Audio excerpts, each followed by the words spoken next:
ख़ुशियूं पैसनि सां न पर नसीब सां मिलंदियूं आहिनि। अक्सर सस्ता माण्हू असांखे ज़िंदगी जा महांगा सबक ॾेई छॾींदा आहिनि। सुठा त सभु हूंदा आहिनि पर सुञाणप उन्हनि जी ॾुखे वक़्त में थींदी आहे। इंसान जे गुरूर जी औकात बसि एतिरी हूंदी आहे जो हू न पहिरियों भेरो पाण विञी सघंदा आहिनि न वरी आख़िरी भेरो। तव्हां बहितरीन केतिरा बि बणिजी वञो पोइ बि माण्हू अव्हां जे ग़लतियुनि जे इंतज़ार में आहिनि। पाण में क़ाबिलियत पैदा करियो, ॿियनि में ऐब कढी पाण खे क़ाबिल साबित न करियो।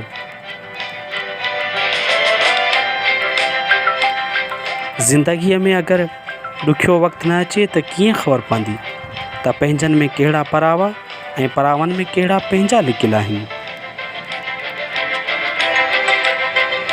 बाहि सिर्फ़ु पंहिंजा लॻाए सघनि था, धारिया त सिर्फ़ु हवा ॾींदा आहिनि।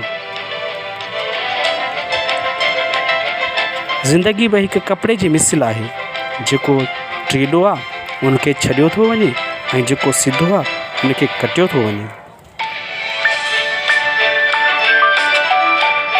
उहा तइलीम जेका औरत जे मथे तां रवो ऐं औरत ऐं मर्द जे दिलि मां ख़ौफ़ ख़तमु करे छॾे, उनखां सुठो आहे त माण्हू अनपढ़ियल हुजे त बहितरु आहे।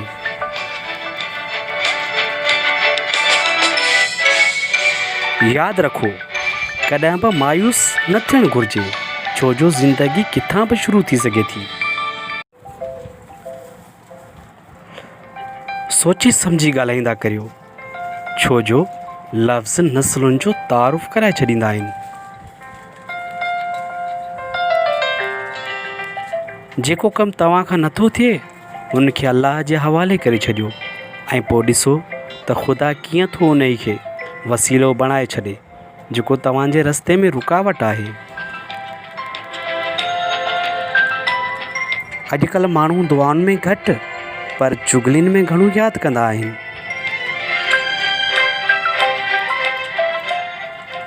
मूंखे वठी आयो मुंहिंजो खुलूस अहिड़े मुक़ाम ते जो माण्हुनि खे छॾिणो पियो हुननि जे हाल ते।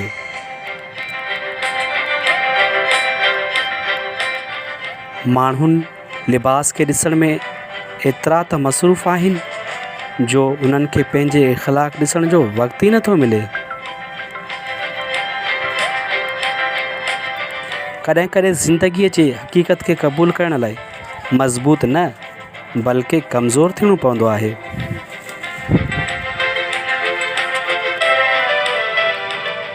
कीअं यकीन करियां धारियुनि जी प्यार ते, हिते पंहिंजा ई मज़ो वठंदा आहिनि पंहिंजनि जी हार ते।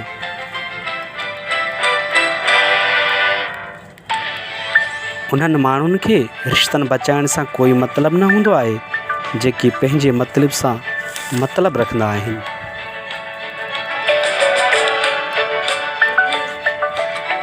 जॾहिं माण्हू तव्हांखे पंहिंजी औकात ॾेखारीनि त तव्हां यकीन करियो त उहा ई उन्हनि जी असली औकात हूंदी आहे।